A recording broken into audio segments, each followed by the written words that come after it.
Hello বন্ধুরা, আসসালামু আলাইকুম। আজকে আমরা কিভাবে জিরান্ড এবং পার্টিসিপল 2 মিনিটের মধ্যে বের করা যায় সেটা শিখব।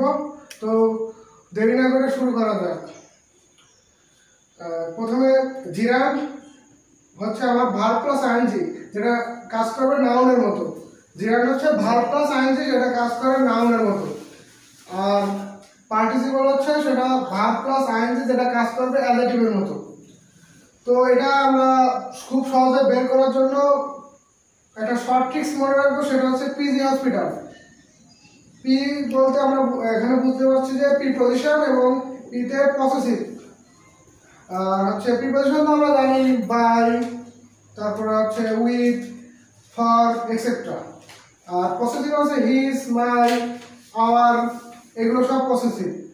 আর যদি পসেসিভ প্রিপজিশন এবং পসেসিভের পরে কোনো ওয়ার্ড থাকে তাহলে সেটা হবে আমার জিরান্ড। তার আরেকটা ট্রিক্স যদি আমরা মনে রাখি, সেটা হচ্ছে ভার্ব প্লাস আইএনজি যুক্ত অংশটি যদি ইট দ্বারা রিপ্লেস হয় তাহলে তা জিরান্ড হয়। তো এটা খুব সহজে বোঝার জন্য আমরা নিচে একটা এক্সাম্পল দেখতে পারি।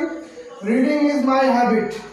এখন এই রিডিং এর নিচে দাগ দেওয়া আছে। এখন আমরা যদি এই রিডিংটাকে ইট দ্বারা রিপ্লেস করি তাহলে ইট ইজ মাই হ্যাবিট। এটা কিন্তু একটা বাক্য হচ্ছে, এই কারণে এই রিডিংটা হচ্ছে জিরান্ড। আর তার পরবর্তী বাক্যটা যদি আমরা লক্ষ্য করি, the boy reading in the library is my brother. এখানে রিডিং এর নিচে দাগ দেওয়া আছে।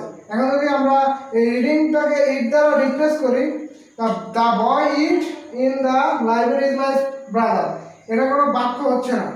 এই কারণে এটা হচ্ছে, এই রিডিংটা হচ্ছে পার্টিসিপল, আর এটা অ্যাডজেক্টিভের মতো কাজ করবে। আর এটা নাউনের মতো কাজ করবে, যেটা রিডিং সেটা হচ্ছে নাউনের মতো কাজ করবে। তো আজকে এই পর্যন্ত। আসসালামু আলাইকুম। এরকম আরও শর্ট ট্রিক্স অ্যাডমিশনের আগে এগিয়ে থাকার জন্য এরকম শর্ট ট্রিক্স পেতে হলে আমাদের চ্যানেলটিকে সাবস্ক্রাইব করবেন। আসসালামু আলাইকুম রহমতুল্লাহ।